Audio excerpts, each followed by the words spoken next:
लेकिन आप कह रहे हैं कि चुनाव आयोग के आंकड़ों में झारखंड मुक्ति मोर्चा लगातार सुबह से बढ़त बनाए हुए है और हमारे वहां तो प्रचंड जनादेश अब तक के आंकड़ों में। शुरू से मैं ये कुछ आर्ग्यू कर रहा हूँ, उसके कुछ बेसिस हैं। क्योंकि हम लोग यूनिवर्सिटी में पढ़ाते हैं तो बिल्कुल हवा में बहने वाली बातें नहीं करते हैं। तो जो आंकड़े आ रहे हैं, कई बार मुद्दे हवा में बह जाते हैं सर। कोई बात नहीं चित्रा मैडम, आपके शो में पहले में जब आज तक मैं थी तब भी मैं आज जो आर्ग्यू कर रहा हूँ बहुत इंपॉर्टेंट बात है कि हेमंत सोरेन के साथ एक वेंडेटा पॉलिटिक्स का मैसेज गया जनता के बीच।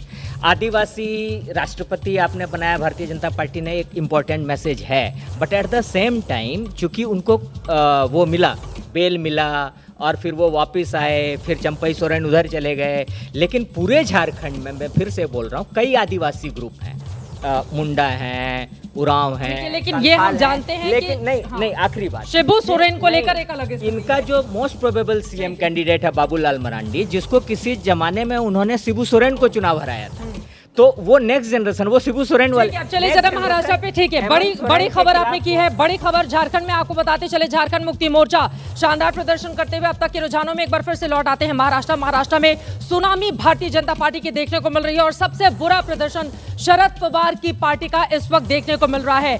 घड़ी जो शरद पवार की चुनाव चिन्ह रहा है, ऐसा लग रहा है कि वो टाइम अजित पवार के लिए काफी अच्छा चल रहा है। शरद पवार और उनकी पार्टी के लिए बुरा प्रदर्शन इस वक्त अब तक के जितने भी रुझान निकलकर सामने आए, हालांकि अगले 1 घंटे में तस्वीर और ज्यादा साफ हो जाएगी, लेकिन जल्दी से एक नजर डाल लेते हैं और यहाँ पर ब्रेकअप आपको दिखाएंगे कि किसको कितनी सीटें जाती हुई दिखाई दे रही हैं। और यहाँ पर आप देखेंगे संगमेर से कांग्रेस के बाला साहब थोराट पीछे हो गए हैं।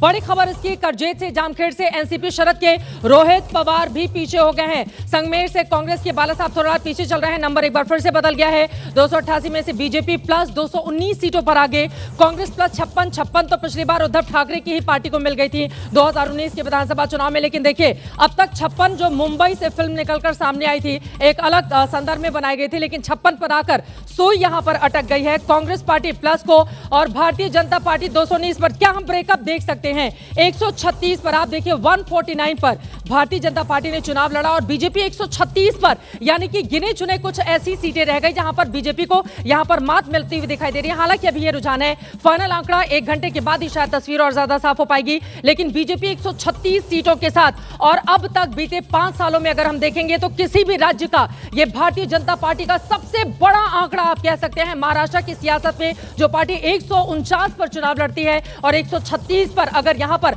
आकर वो ठहरती है, तो ये बहुत बड़ा जनादेश भारतीय जनता पार्टी के लिए, देवेंद्र फडणवीस के लिए, उनकी पार्टी के लिए। हम सब ने देखा था वोट जिहाद के मामले को किस तरह से यहां पर लगातार उठाने की कोशिश की गई थी।